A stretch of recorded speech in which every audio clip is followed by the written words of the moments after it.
ಛ ಅಕ್ಷರದ ದೀರ್ಘ ಸ್ವರ ಪದಗಳನ್ನು ಬಿಡಿಸಿ ಬರೆಯುವುದು.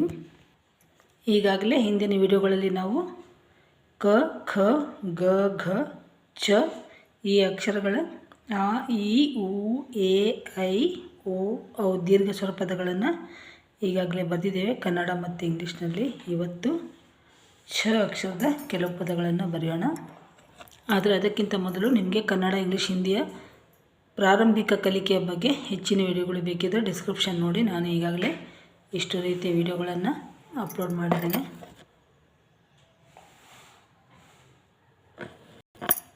ಇಷ್ಟು ಪ್ಲೇಲಿಸ್ಟ್ಸ್ ಇದೆ, ಆಸಕ್ತಿ ಇರುವವರು ನೋಡಿ.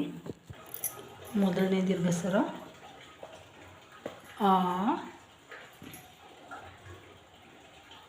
ಛ, ಛಾಪಖಾನೆ ಅಂದರೆ ಪ್ರಿಂಟಿಂಗ್ ಪ್ರೆಸ್, ಮುದ್ರಣಾಲಯ ಅಂತೀವಲ್ಲ, ಛಾಪಖಾನೆ. ಇದನ್ನು ಬಿಡಿಸಿ ಬರೆಯೋದಾದರೆ ಛ ಪ್ಲಸ್ ಅ, ಛ ಪ ಪ್ಲಸ್ ಅ, ಪ, ಖ ಪ್ಲಸ್ ಆ, ಖ, ನ ಪ್ಲಸ್ ಎ, ನಿ. ಈಗ ಛನ ಇಂಗ್ಲೀಷ್ನಲ್ಲಿ ಏನು ಬರ್ತೇವೆ, ಸಿ ಹೆಚ್ ಅಂತಲೇ ಬರ್ತೇವೆ. ಸಾರಿ, ಇದು ಛ ಅಂದರೆ ಇಲ್ಲಿ ಆ ಬರಬೇಕು.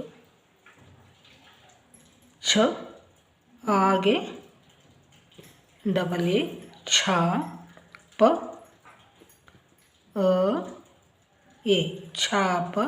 ಖ, ಖಗೆ ಕೆ ಹೆಚ್ ನಂತರ ಆ ಇರೋದ್ರಿಂದ ಡಬಲ್ ಎ, ಛಾಪ ಖಾ ನೆ, ಎನ್ಗೆ ಎನ್, ಎಗೆ ಇ, ಛಾಪ ಖಾನೆ. ಎರಡನೇ ಅಕ್ಷರ ಛಾಯೆ,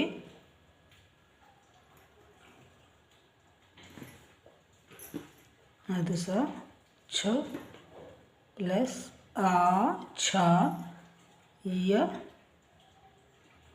ಪ್ಲಸ್ ಎ, ಛಾಯೆ.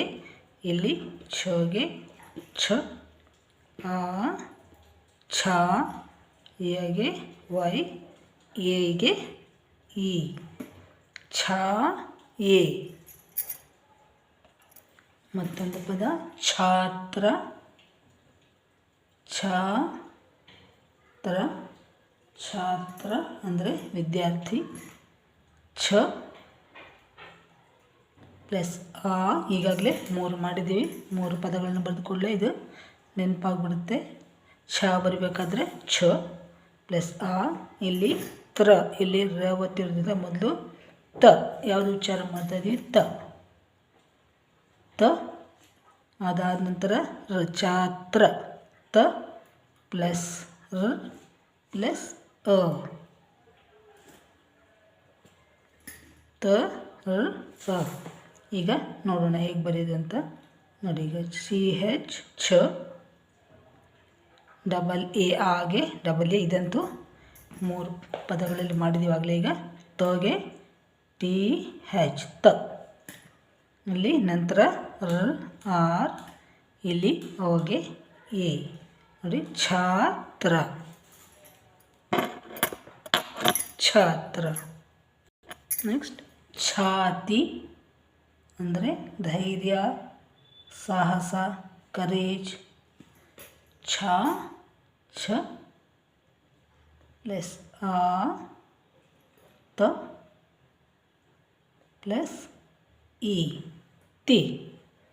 ಇದನ್ನೇ ಇಂಗ್ಲೀಷ್ನಲ್ಲಿ ಬರೆಯೋದಾದರೆ ಸಿ ಹೆಚ್ ಛ, ಆ ಡಬಲ್ ಎ, ಛ ತ, ಟಿ ಹೆಚ್ ಇಗೆ ಐ, ಛಾತಿ. ಡಬಲ್ ಎ ಆಗಿತ್ತು. ಈಗ ಈ,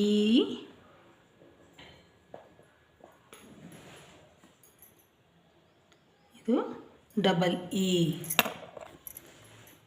ಛೀ, ಛೀಮಾರಿ, ಛೀ ಮಾರಿ, ಛೀಮಾರಿ. ಇದಕ್ಕೆ ಬಿಡಿಸಿ ಬರೆಯೋದು. ಛ ಪ್ಲಸ್ ಈ ದೀರ್ಘ ಮತ್ತೆ ಗುಡಿಸು ಇದೆ. ಈ ಛಿ ಮ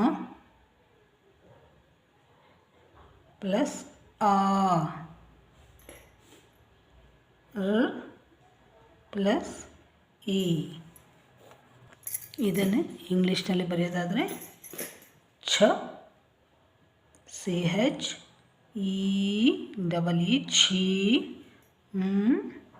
ಗೆ ಎಮ್ ಆಗೆ ಡಬಲ್ ಎ ಛೀಮ ಗೆ ಆರ್ ಈಗೆ ಐ ಛೀ ಮಾ ರಿ ಛೀ ಮಾ ರಿ. ನೆಕ್ಸ್ಟ್ ಛೂ ಅದರ ಹೆಚ್ಚಿನ ಪದಗಳು ನನಗೆ ಗೊತ್ತಿಲ್ಲ. ಛೇ ಬರೆಯೋಣ. ಎ ಛೇ ಅಂದರೆ ಛೂ ಬಿಡೋದು ಅನ್ನೋದು ಒಂದು ಪದ ಇದೆಯಲ್ಲ, ಅದೇ ಛೂ ಹೇಗೆ ಬರಿಬೋದು ಅಂತ ನೋಡೋಣ. ಛ ಪ್ಲಸ್ ಓ ಇಲ್ಲಿ ಛ ಪ್ಲಸ್ ಡಬಲ್ ಓ ಇದು ಛೂ. ಹಾಗೆ ಇಂಗ್ಲೀಷ್ನಲ್ಲಿ ಸಿ ಹೆಚ್ ಛ ಡಬಲ್ ಓ ಛೂ. ಈಗ ಛೇ ಛೇದನ ಛೇದನ ಇದನ್ನು ಕನ್ನಡದಲ್ಲಿ ಬರೆಯೋದಾದರೆ ಛ ಪ್ಲಸ್ ಎ ದ ಪ್ಲಸ್ ಅ ಹಾಗೆ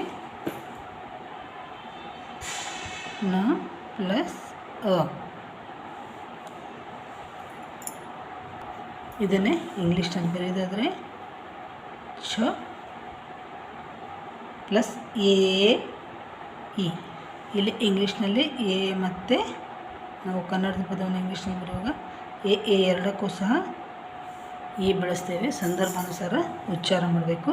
ಛೇ ದ ಡಿ ಅ ಎ ಗೆ ಎನ್ ಅಗೆ ಎ ಛೇ ದ ನ ಹಾಗೆ ಛೇ ದ ನ. ಮತ್ತೊಂದು ಪದ ಛೇದಿಸು ಛೇದಿಸು ಸೇಮ್ ಛ ಪ್ಲಸ್ ಎ ಛೇ ದ ಪ್ಲಸ್ ಇ ಬರಬೇಕಿಲ್ಲಿ ಛೇದಿಸು ಸ ಪ್ಲಸ್ ಓ. ಇದನ್ನು ಇಂಗ್ಲೀಷ್ನಲ್ಲಿ ಹೇಗೆ ಬರೆಯೋದು ಛ. ಕೆಲವರು ಸಿ ಹೆಚ್ ಅಂತ ಕೂಡ ಉಪಯೋಗಿಸ್ತಾರೆ. ಅದು ತುಂಬ ದೊಡ್ಡದಾಗುತ್ತೆ. ಸಿ ಹೆಚ್ ಕೂಡ ಉಪಯೋಗಿಸ್ಬೋದು. ಸಿ ಹೆಚ್ ಎ ಇ ಛೇ ದ ಡಿ ಇ ಐ ಸ ಎಸ್ ಉ ಯು ಛೇದಿಸು. ಮಕ್ಕಳಿಗೆ ಈ ಥರ ಕಲಿಸಿದರೆ ತುಂಬ ಸುಲಭವಾಗಿ ಇಂಗ್ಲೀಷನ್ನು ಕೂಡ ಕಲಿತಾರೆ. ನಮ್ಮ ವೀಕ್ಷಕರೊಬ್ಬರು ಹೇಳ್ತಾಯಿದ್ರಿ ಅಲ್ಪಪ್ರಾಣ ಮತ್ತು ಮಹಾಪ್ರಾಣದಲ್ಲಿ ನನಗೆ ಮಹಾಪ್ರಾಣಗಳನ್ನು ಬರೆಯುವಾಗ ಕಷ್ಟ ಆಗುತ್ತೆ ಅಂತ. ನೋಡಿ ಇವತ್ತು ಮಾಡಿದ್ದು ಮಹಾಪ್ರಾಣನೇ. ಇದು ಖ ಘ ಮತ್ತು ಛ ಇವು ಮೂರು ಕೂಡ ಮಹಾಪ್ರಾಣಾಕ್ಷರಗಳು. ಈಗಾಗಲೇ ಮಾಡಿ ಮುಗಿಸಿದ್ದೀವಿ. ಇವು ಅಲ್ಪ ಪ್ರಾಣಾಕ್ಷರಗಳು. ಇವು ನಿಮಗೆ ಗೊತ್ತಿದೆ ಅಂದ್ಕೊಳ್ತೀನಿ. ಖ ಘ ಛ ಇವು ಮೂರು ಮಹಾಪ್ರಾಣಾಕ್ಷರಗಳು. ಈಗಾಗಲೇ ದೀರ್ಘ ಸ್ವರ ಪದಗಳನ್ನು ಮಾಡೋದು ನಿಮಗೆ ಗೊತ್ತಾಗಿದೆ. ಹಾಗಾಗಿ ಇವು ಕೂಡ ಏನು ಆ ಥರ ಏನು ಕಷ್ಟ ಏನಿಲ್ಲ. ನೋಡಿ ಇದೇ ನಾವು ಅಲ್ಪ ಪ್ರಾಣವನ್ನು ಹೇಗೆ ಬರ್ತೀವಿ ಹಾಗೆ ಮಹಾಪ್ರಾಣದರೂ ಒಂದು ಅಕ್ಷರ ಇರುತ್ತೆ ಅಷ್ಟೇ.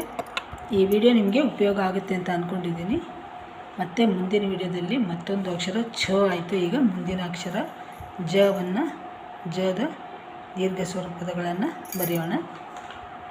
ಮತ್ತೆ ಮುಂದಿನ ವಿಡಿಯೋದಲ್ಲಿ ಭೇಟಿಯಾಗೋಣ. ಎಲ್ಲರಿಗೂ ಧನ್ಯವಾದಗಳು. ನಮಸ್ಕಾರ.